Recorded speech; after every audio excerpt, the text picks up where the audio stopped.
Fall is an exciting time of year for birders, as after a long summer of very little bird activity, all the migratory birds that flew north in the spring are now flying back south for the winter. Yes, all the birds are in non-breeding plumages and harder to find without songs, but fall migration is still an amazing spectacle after the long, hot summer months. From raptors to shorebirds to warblers, here is just an overview of what you can see in the second best season of the birding year. September. In September, birds start migrating in their biggest numbers yet, as raptors, shorebirds, waterfowl, and songbirds fly south, though some birds have already been migrating since late July.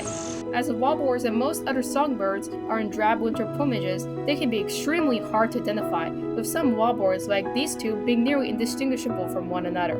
So knowing what is coming through your area by using websites like Birdcast can be helpful when you're out in the field.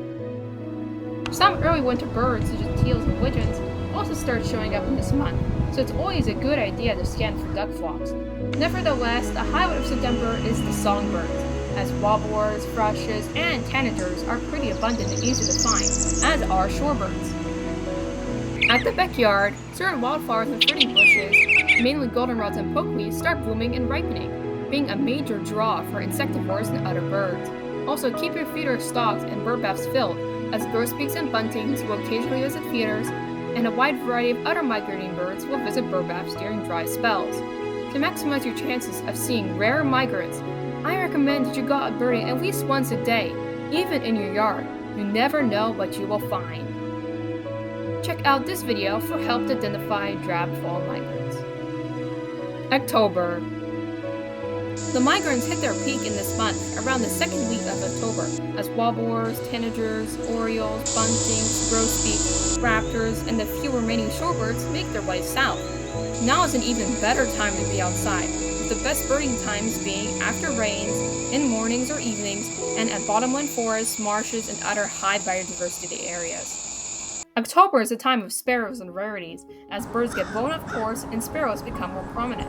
At the backyard, feeders and bird baths are still important, but millets and other seeding plants start becoming the main attraction for sparrows and resident birds. Though the exact timing depends on your location, by the time the third week of October ends, most warblers have cleaned out and instead been replaced by raptors, sparrows, and shorebirds. November. Things start to cool off in November, as rarities start cleaning out and migration as a whole slows down. The return of winter birds becomes more noticeable, as winter geese, ducks, hermit thrushes, white-throated sparrows, and jinkos become the main migrants. This month is a nice time to be visiting marshes and fields, as shorebirds such as dunlins and yellowlegs, and sparrows such as savanna and licontes are still around in moderate or increasing numbers. In the backyard, birds are more numerous as temperatures fall and food becomes scarce. Birds such as sparrows are now scratching for leftovers of dried up plants and have eaten most of the poison ivy berries. Fall migration is coming to a close as birds settle in for winter. Thanks for watching. Please check out the rest of my series, Birding in Every Season of the Year, as it's now complete. Please subscribe, share, and like.